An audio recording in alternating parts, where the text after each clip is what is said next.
এতদিন কিয়ামত পর্যন্ত চলবে।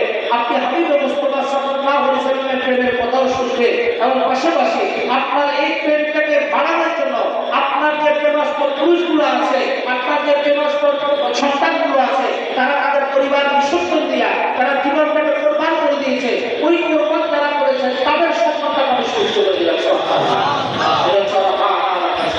আর যারা এটার সাথে দ্বিমত প্রকাশ করেছে, এটার সাথে যারা দ্বিমত প্রকাশে ছিল বা স্টিল নাও যারা এটার সাথে দ্বিমত প্রকাশে আছে, আমার আল্লাহ বলছে তোমার মুখের ভূমিকা গুলি পর্যন্ত থাকবে, মগর আমার যারা সাপ দেওয়া দরকার আমি আল্লাহ তার সাপটা শুরু বানাইতে দেখবো।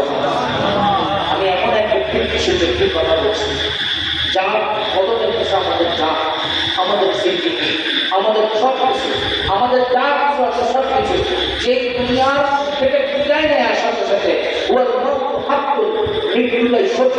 যে সত্য মৃত্যুটা দ্বারা আমরা সেই রব্বকারীমের কাছ থেকে যে মহামূল্যবান নেয়ামত জান্নাতের আশাটুকু করি, যদি আমার জীবন অধিকটা যদি সেভাবে তার রাহে যদি জীবিকা পরিচালনা করতে পারে, আমি যাবো কোথায়? সেই মুস্তাফা ওয়া সাইয়্যিদ শাবাব আহলে জান্নাহ আল ইমামাইনুল হুমামাইন আমি মুহাম্মদের হাসান ওয়া বিল্লাহ হুসাইন, আমি হাসান আর হুসাইনের কাছে যাব। সুবহানাল্লাহ। জান্নাতে যাওয়ার খুব লোভ হয়, জান্নাতে যাওয়ার খুব ইচ্ছা হয়, জান্নাতে যাওয়ার জন্য খুব তামান্না হয়, আর কি হয়, কিন্তু মূল যে জান্নাতের মালিক তাকে ইয়াদ করতে আমার ইচ্ছা করে না। তাহলে আমি জান্নাত পাবো, মনের মালিকের ঘাট পাবো না। এখানে আল্লাহ জান্নাতের স্টেপ বাই স্টেপ গেছে। যারা যেভাবে আছে যে দুনিয়ার জাগতিক জগতের লোকটাকে কন্ট্রোল করতে পারে না, ওই লোকটা তাকে এমন করে দিয়েছে যে আমাকে জান্নাত দরকার, জান্নাতের জন্য আমার নামাজ দরকার, জান্নাতের জন্য আমার রোজা দরকার, জান্নাতের জন্য আমার হজ দরকার, জান্নাতের জন্য আমার যাকাত দরকার। যারা এই লোভে আল্লাহ পাকের ইবাদত করতেছে, আমার আল্লাহ পাক বলছে তুই আমাকে ইবাদত করছিস কিন্তু আমি বড়ত্বের আল্লাহ, আমার তো সব কিছুই মালিক আমি আল্লাহ, তো তোকে আমি জান্নাত দিব, তবে ওই জান্নাতটা দিব না যেই জান্নাতটার নেতা সরদার ইমাম হাসান আর হুসাইন। সুবহানাল্লাহ।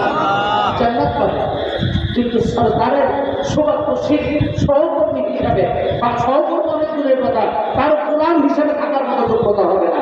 আসুন, আমাদের ওই জান্নাতটাই দরকার, আমাদের ওই প্রধানটুকু দরকার, যে প্রধানটুকু দিয়া আল্লাহ রাসূল সাল্লাল্লাহু আলাইহি ওয়াসাল্লাম যাকে মায়া করেছে, মহব্বত করেছে, এবং মহব্বত করতে গিয়ে এত সুন্দরভাবে মহব্বত করছে যে আমি রাসূল বলে দিচ্ছি সব কিছু তাদেরকে দিয়ে গেলাম, যদি তোমরা তাকে আঁকড়ায় ধরে রাখতে পারো, যদি তোমরা মায়া করতে পারো, মহব্বত করতে পারো, তাহলে আমি আল্লাহ রাসূল সাল্লাল্লাহু আলাইহি ওয়াসাল্লাম এত বেশি পরিমাণ খুশি হব।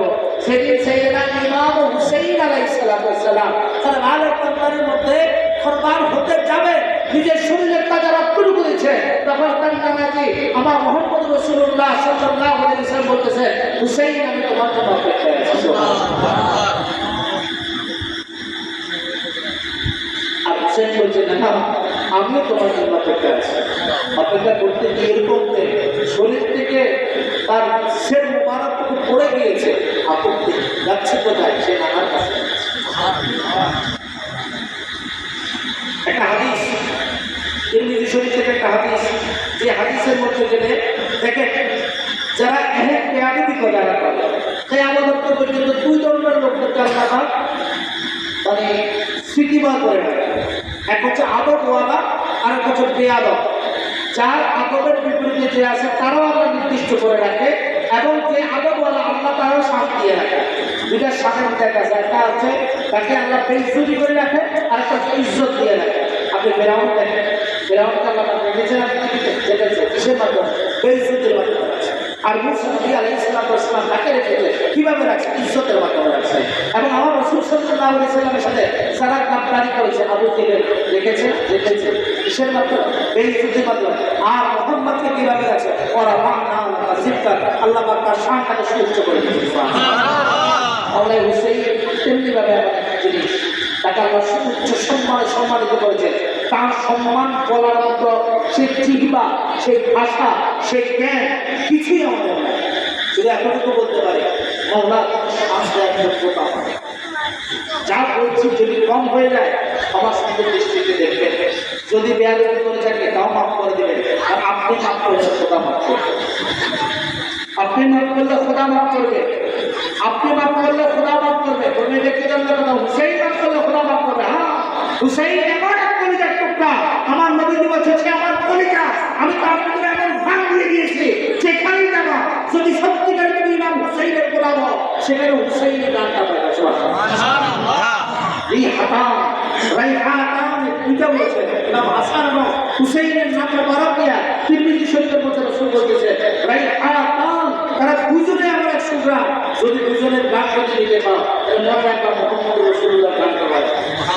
মুহাম্মদ রাসূলুল্লাহ গান যদি আসে তাহলে সব মাওলা পাকের গান গাতে আসে। সুতরাং আমার এবং আপনার কি করা আছে?